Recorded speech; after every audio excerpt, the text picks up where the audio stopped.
work hubs to working centre. Future of work is not really where they. Anyway, there we go. Welcome to episode 24 of Work Hubs. The best intro yet. Coming out this week, which we managed to get going, is within 3 hours.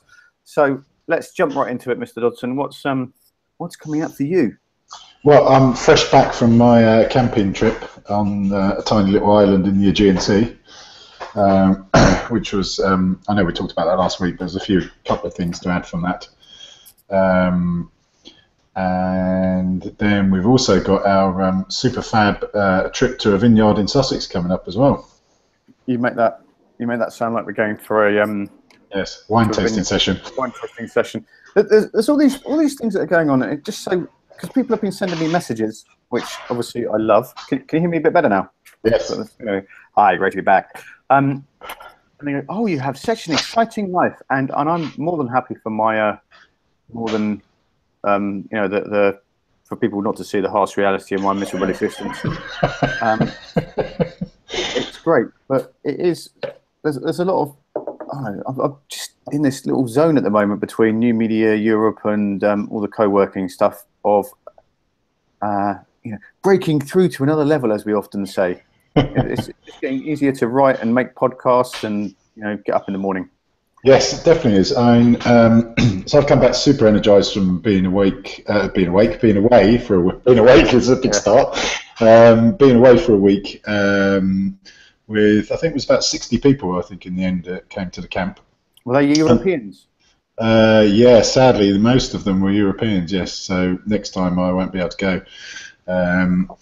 And they were from all different places. So people from Australia, people from New Zealand, people from Canada, America, all over, literally all over the world. But there was one, and we talked about this last week, there's one common thing about all of it that really struck me was that everybody instantly got on, everybody instantly kind of started to, I wrote a piece about it last week, it was basically collective inspiration. Is that on the beach with the mind mapping chick? No, that was when I was talking to Claudia, who runs Green Me Berlin, who's a very smart lady who's decided, and I was talking to our gelato mate Stefano about this a few months back in Paris, that, for example, so we've had lots of vegans and, almost, evangelistic kind of, vegetarians and people saving the earth and people producing green cars, but unfortunately, sadly, it hasn't made a lot of effect. As we talked before, if you post a picture of a cute kitten, it gets 100 likes. You talk about destruction of the rainforest and people sort of just glaze over. So Stefano and I were talking about that. If you take the example of Tesla, for example, so instead of making ugly box-shaped cars that run slowly, don't charge very well, and everybody laughs at you for owning one, they decided not to go on the green campaign and save the planet. They said, look, this is a fucking fast car and it looks super hot and you really want one of these. And they're selling really well. All right, they're super expensive at the moment, but I'm saving up for one. Yeah, I'm saving up for a key for one, yeah.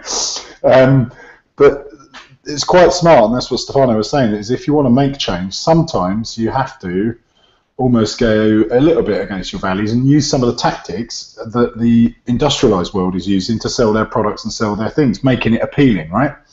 You don't have to be completely... you need to fascinate people. You don't have to be completely cynical and go to the lowest common denominator and just make it like some average cheap shit or average kind of slop.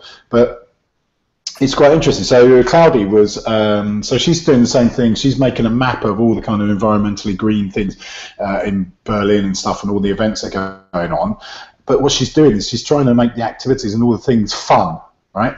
So it's not kind of serious and dull and, we got to save the planet and this is being destroyed and this is being whatever. It's all about having fun and enjoying yourself, because most people like having fun and enjoying themselves, unless you're... us. Unless I was going to say, unless your name's Boris Johnson or Donald Trump. So we sat and had a conversation last week, and then a few other people at the same time. We had another conversation about stuff. And what was happening around the camp all the time with 60 people was collect inspiration, because the camp, because it was attracting obviously people who are digital nomads, people who do co-working, people who are freelancers, people who have that kind of freedom spirit within them and values. It attracted those kind of people together. So it's quite easy to collectively inspire each other, right? By having lots of really, really good conversations. And so much so that we set up this Facebook Messenger group, sharing gratitude, because one of my daily success rituals is to write at least 3 things that I'm grateful for each day, and lots of other people seem to be doing the same kind of things. So what we need to do in order to make, so you might not be having such a great day, and reading somebody else's ones can be very inspiring again. So we now all share it in the Facebook group. It's really lovely. It's a really nice thing, pop-up messages every so often. You must save hours looking for inspirational quotes online, because you can just go to the Facebook Messenger group without going to Facebook.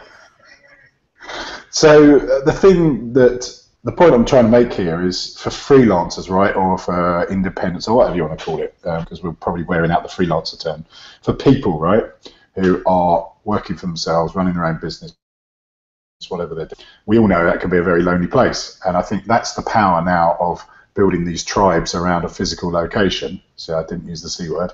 Building tribes around a physical location is that you bring like-minded people together, and you get such an amazing buzz out of this collective inspiration and sharing gratitude and sharing positive things, rather than sitting in a coffee shop or sitting in an office somewhere. And I think that was the most powerful thing that came out of the week there, was just seeing that every day, how people were getting together, sometimes in small groups, sometimes in little workshops, sometimes meditating together by the beach or whatever. But all the time there was that little continuous buzz of people inspiring each other. I didn't hear all week. There wasn't one moan or kind of negative thing, or it was just amazing that 60 people could. And I think, again, by having 60 people, there was always someone to talk to. There was always someone to get something from, someone to learn from. So we sat and helped each other on stuff with their website, or some guy who's setting up this new coaching business to help entrepreneurs, that famous word, help business people get through the challenge, the mental challenges of running a business. And obviously we all know that depression is a big factor for a lot of self-employed solopreneurs, whatever you want to call them. So he's setting up a business around that, and to really kind of help people with that. And he asked me about what I'd experienced and how I'd gone slowly mental working at home. And that was good as well, to kind of just sit and help people out with what they were doing. And none of it, again, as we talked about last week, none of it wasn't like a program. We didn't arrive and here's your instruction manual of what you've got to do, and these are the seminars you have to go to and the workshops you have to go to, and we're having breakfast at 8 and we're doing this at 9. And there wasn't that, right? There was just a board with a few post-it notes stuck on that fell off most times, and people just chilled and went with the flow.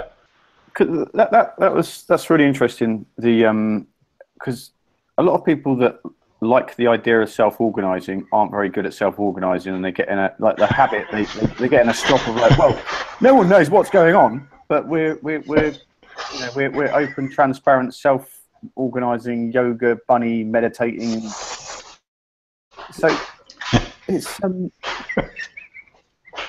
we're independent thinkers until you get more than 3 of us. So how do people?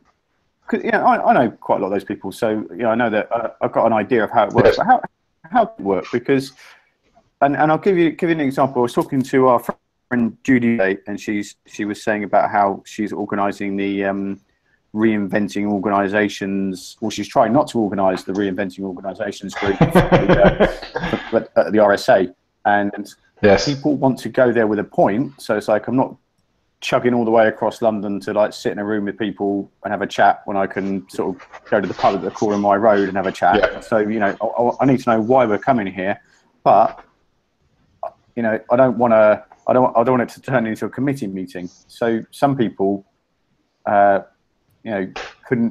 cope with, even though they volunteered, and I may well have been one of these.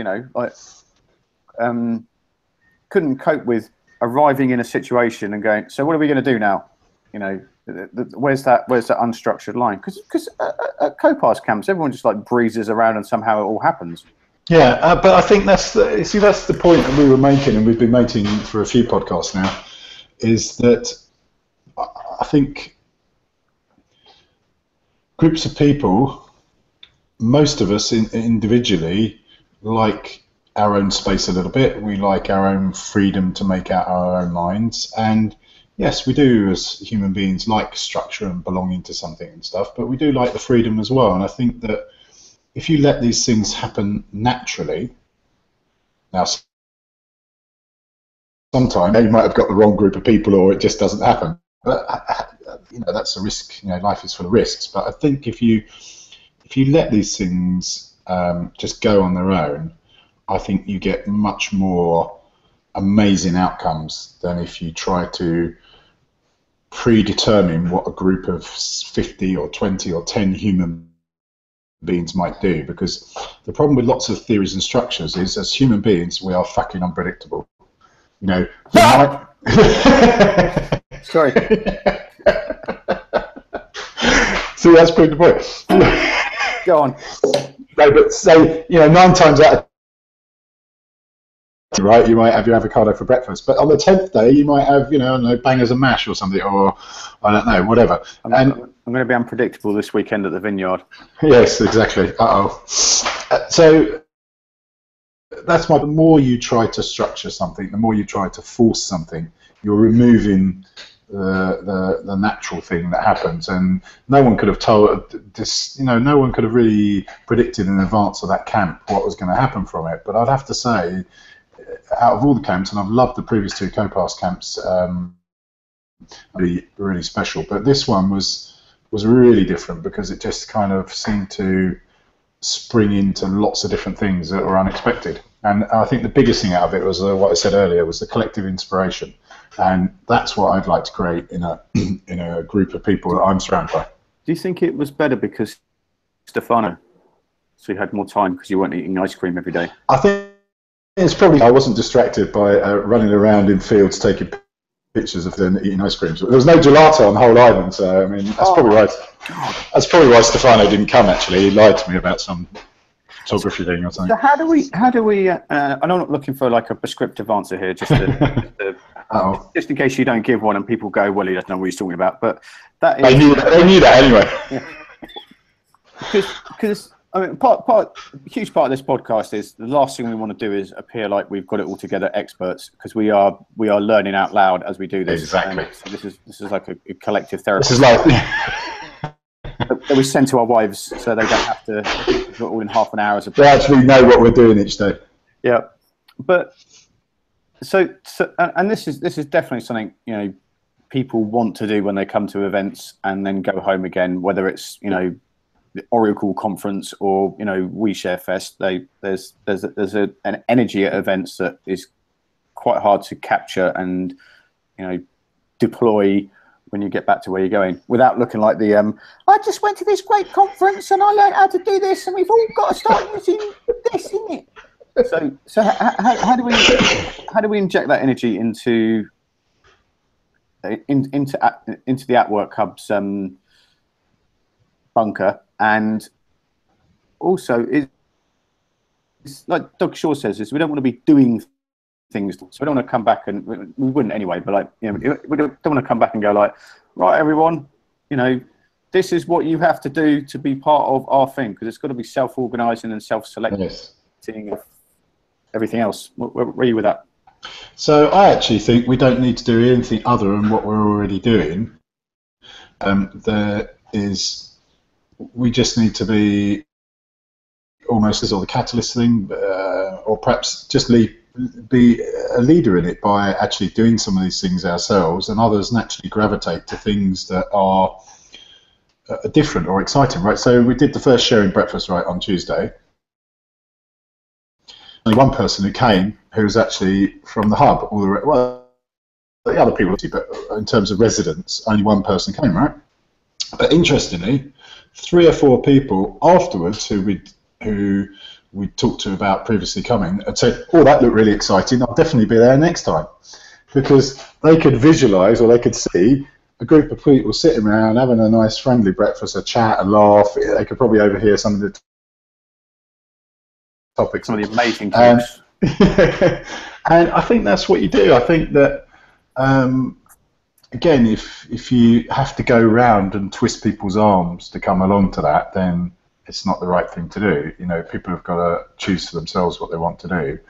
And I think we just continue in doing what we're doing, like talking to the Olio guy and getting some ideas about how we could get that food sharing fridge going along. So that's another little project that we can do. So say a bit about that, because I think that's one of the coolest things.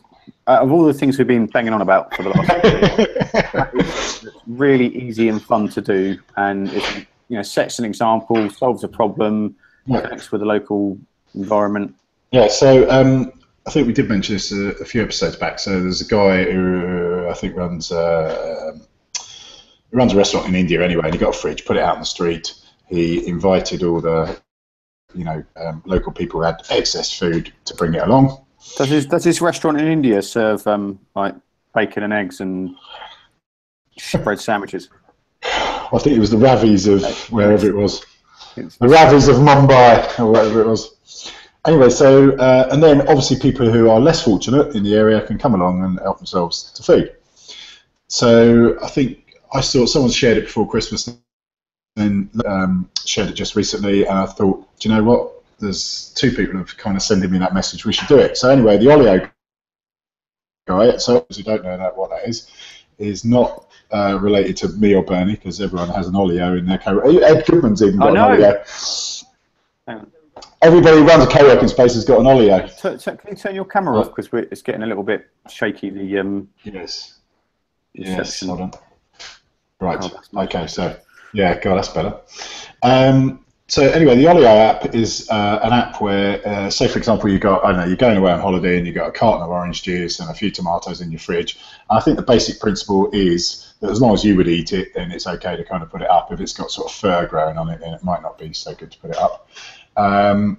And then you add it to the app, and then someone can come around and collect it. And you can also create a collection point if you're not overly happy about people coming to your house and collecting it. But I think there's something quite magical actually about having complete strangers coming to your house to collect food, because it's almost like an icebreaker. And if someone's passionate about food and you are and care about the environment, they're the sort of people who are likely to turn up. People that are likely to be not the people you want coming to your house, and not likely to be on the Olio app or coming around to collect your kind of half-eaten tomatoes.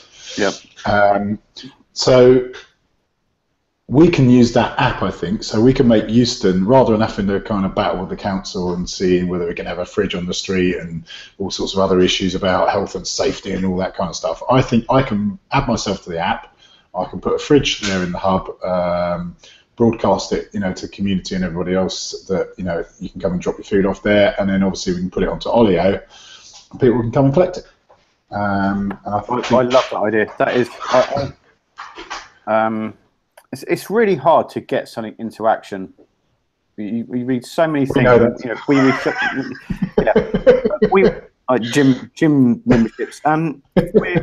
We read so many things about that are great ideas. Or you go to something like Nesta or one of those places, and they're like, "We're going to do this," and then it fizzles out. But the combination of the app and getting a fridge and is a. So I think what we can do is.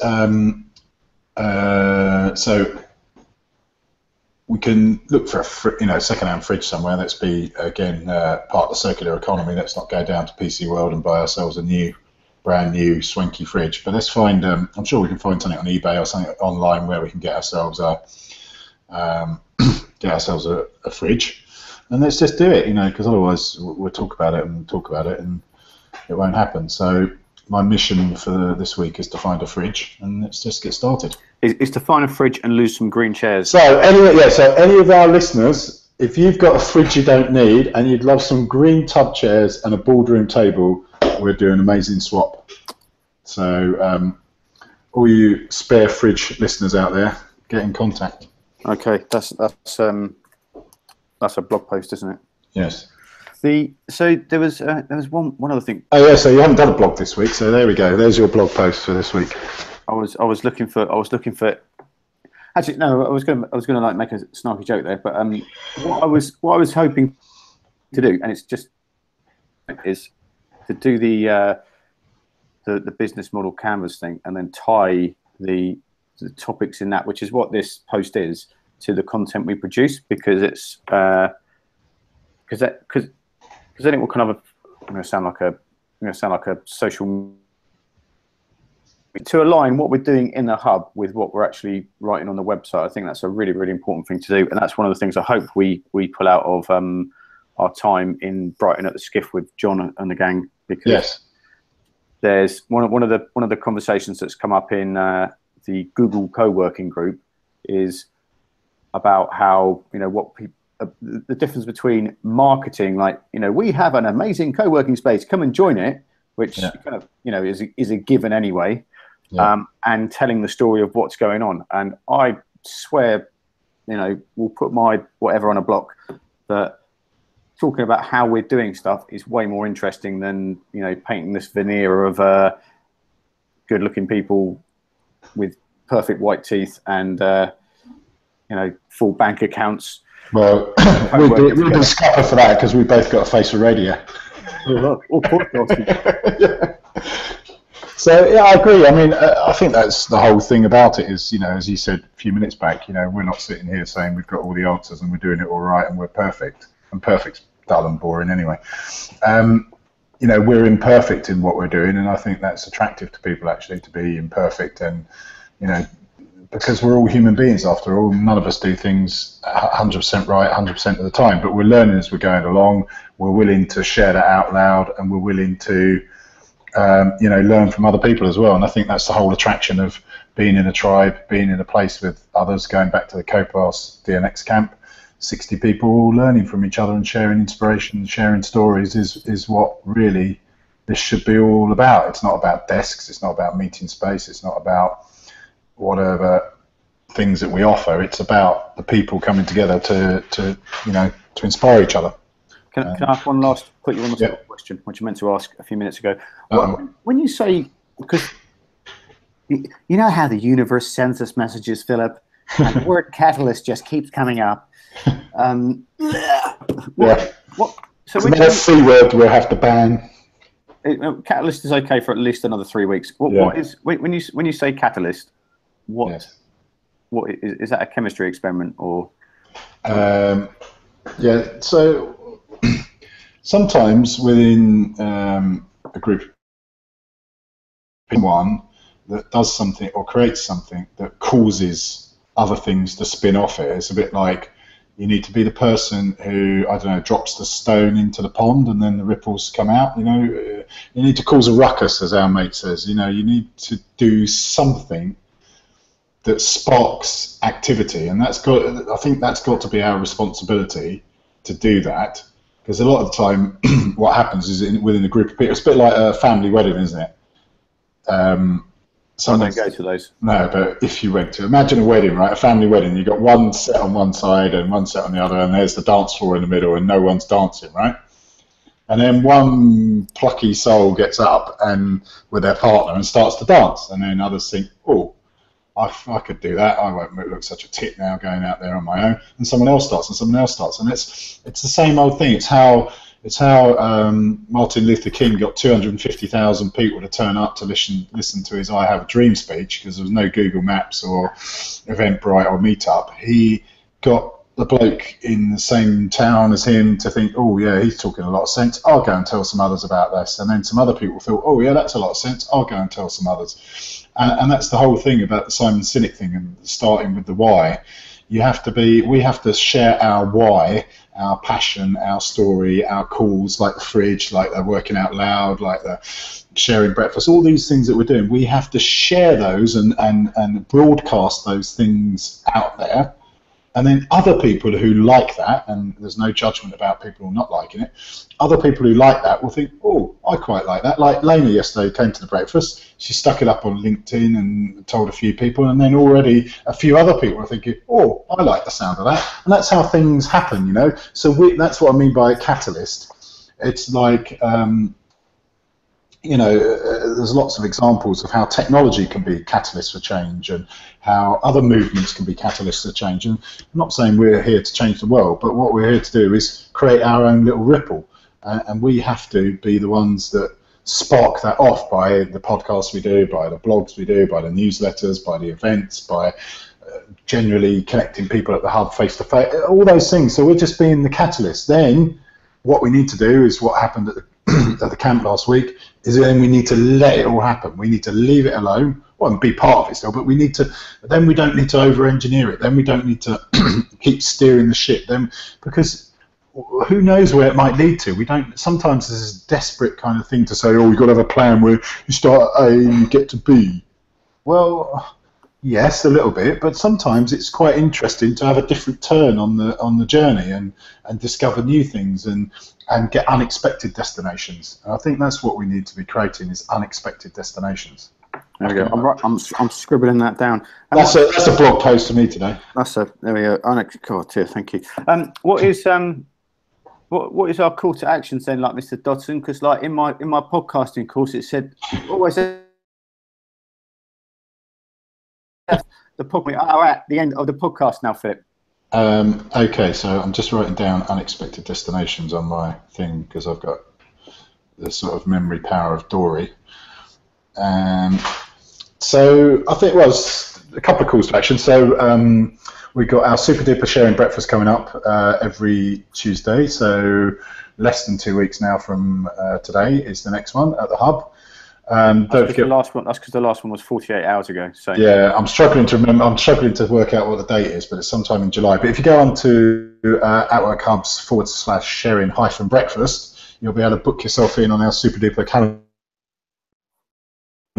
and choose whichever date you want to come along to. So that'll be a lot of fun. We've started the writing club, haven't we, on a Thursday now at the hub, yep. Part of our community day. So if you're a writer and you want to get better at writing, come along to that. Even if you're not a writer, you can come in, come along and scribble on the table or something.